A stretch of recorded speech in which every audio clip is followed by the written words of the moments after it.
This is Everything Multiple Sclerosis, the podcast with me, Penny. Thank you for coming. Before we start, please do me a favor and just quickly go and like and subscribe to my channel and hit the notification bell. It'll let you know when I post new video. So what we're going to do is we're going to talk today about the different kinds of medications that are out there and what medications I have taken, what they've done to me, what worked, what didn't, and where I'm at right now.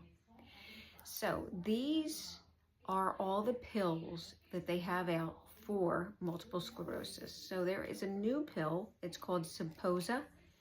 I'm not quite sure how new it is, but it's to treat MS. It's been studied over 10 years across 6 different clinical trials. It's been given to over 72,000 patients.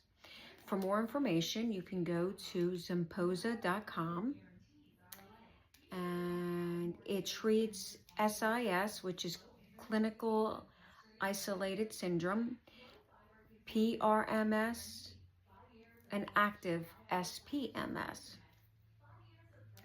Now, they also have different medications. I don't know whether they're probably all mixed in. So there's Gilenya, there's Mavenclad, there's Aubagio, Betaseron, Tecfidera, Cymposa, Volmarti, Mavenclad, Tescasenzo, Madzent, and Provarvi. I don't know if I said them right. Infusions for MS are usually Ocrevus, Tisabri, Brimovy, I don't know if I said that right, and Lamentrada. There's also, like I said, Copaxone, Avonax, Rebiv, Betaseron, and Pledigi. Now, with any kind of medication, there's always different side effects, so you would have to look each one of these up to see what the side effects are.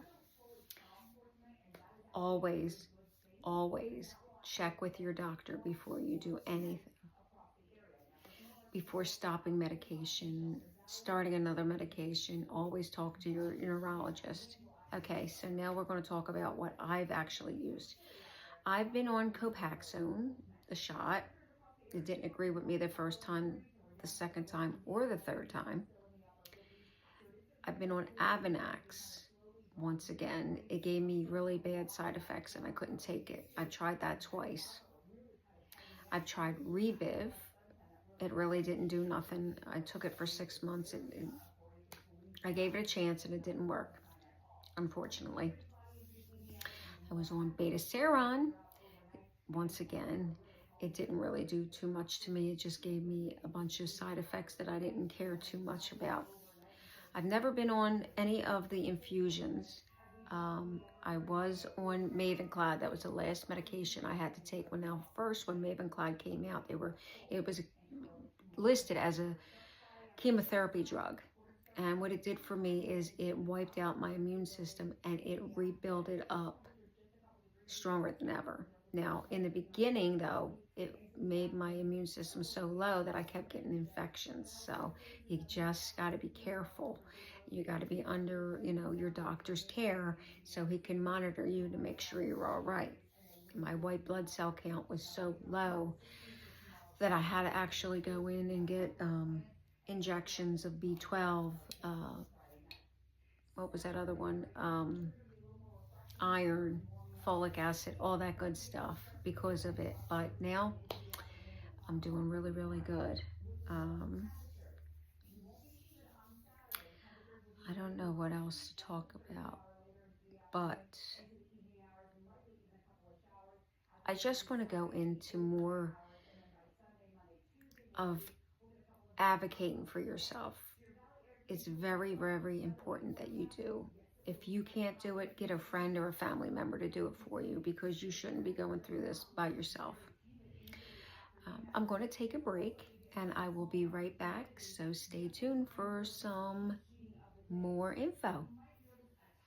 For coming back, I want to share this video that I've just found. It's about stem cell research for multiple sclerosis. So please stay tuned.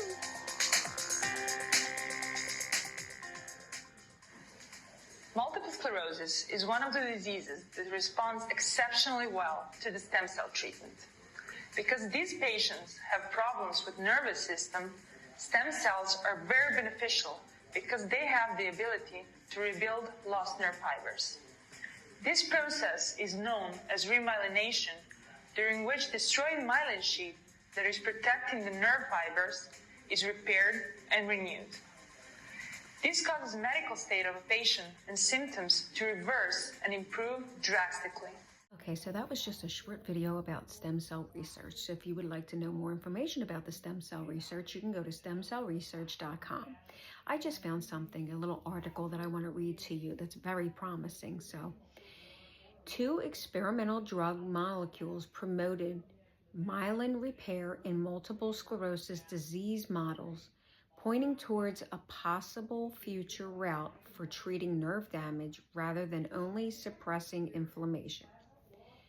So multiple sclerosis is one of the leading causes of neurological disability in young adults, affecting nearly 3 million people worldwide, despite decades of research and major advances in slowing the disease.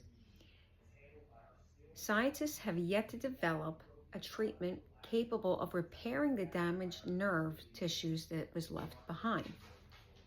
But now, a new doctoral thesis suggests that may finally be changing. Researchers have identified 2 separate drug molecules that have successfully triggered the regrowth of myelin, the protective coating that allows nerve cells to communicate properly. That is such good news, guys. Oh, really? MS is most common in Northern Europe and Canada, with rates increasing toward the northernmost latitudes. This disease occurs when the immune system mistakenly attacks myelin, gradually disrupting the nerve signaling through the brain and the spinal cord. I know, right? As damage accumulates, patients can experience symptoms ranging from blurred vision and chronic fatigue to mobility problems and long-term neurological deficits. As of right now, there is no treatment for nerve damage. Basically, whatever nerve damage you have, unfortunately, until now, there might be a possibility that we can reverse that or rebuild the myelin that has already been damaged. That is so great news. So if you would like to read up on this, you can go to, I'll spell it, SCITECHDAILY.com. That is SCITECHDAILY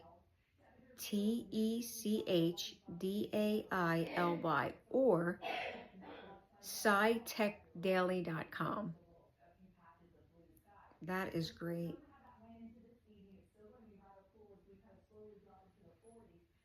And that comes from a Professor Meher Valertins.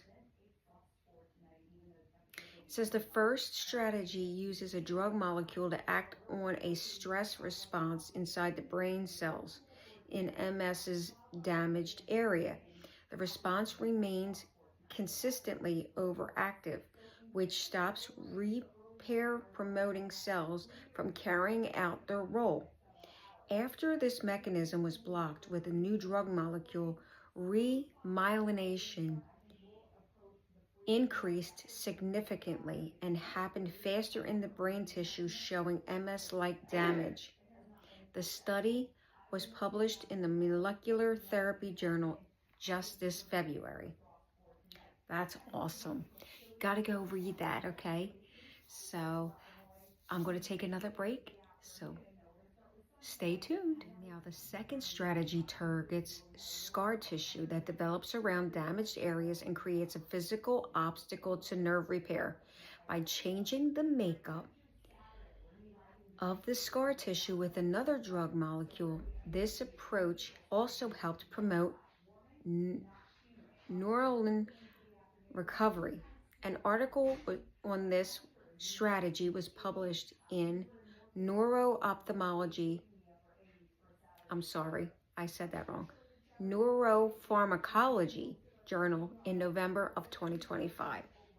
Although the two drugs work through completely different mechanisms, they produce strikingly similar outcomes: strong remyelination and lower neuron inflammation in disease models.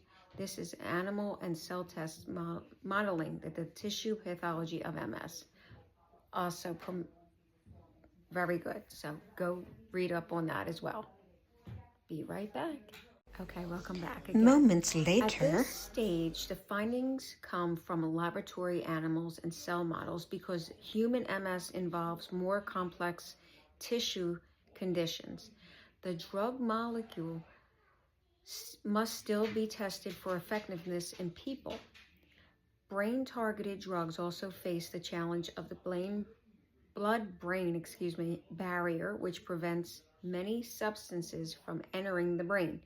Even so, the researchers show that both molecules successfully reach the central nervous system in laboratory animals. That is awesome. The goal is to enable the molecules we have developed to reach clinical trials, which could one day produce the first drug that enhances remyelination in MS. In the meantime, our findings can help in investigating the pathogenic mechanisms of MS that inhibit remyelination. Awesome.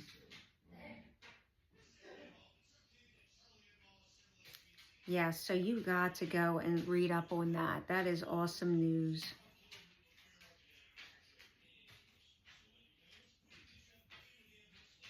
That's awesome. Wow. Here's the latest research news.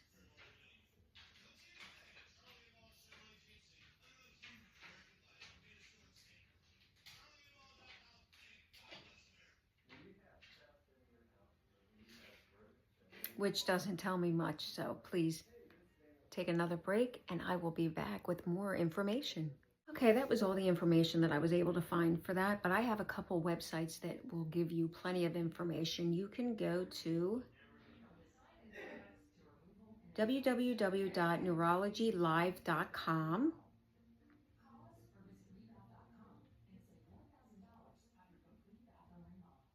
You can go to www.mayoclinic.org. That's a good one too.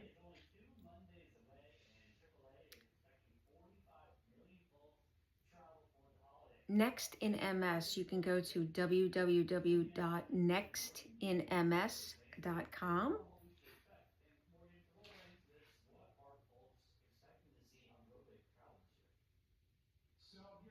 You could also watch videos on YouTube, which is MS Breakthrough Fuels New Optimism. And you can go to the National Multiple Sclerosis Society.org. www.sciencedaily.com. So that's all the information I got for you right now. As of right now, I am not on any kind of chemo drug or MS drug. I haven't had to take any since 2019. Yeah, 2019. So that Maven Cloud really did the job. So that's all I have for you today. Thank you so much for returning to my podcast, Everything Multiple Sclerosis. I hope you're having a wonderful week. I hope you have a great rest of your week and enjoy your weekend to come. And as always, stay blessed. Bye-bye, and thank you for joining.